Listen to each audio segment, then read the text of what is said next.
इत्तेहाद की ताकत, तीन भाइयों की सबक आमूज कहानी।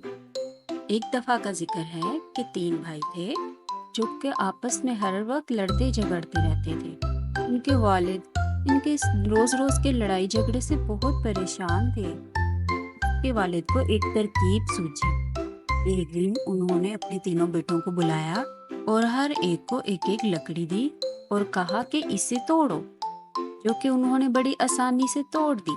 फिर उन्होंने कहा कि लकड़ियों का ये गट्ठा बांधो।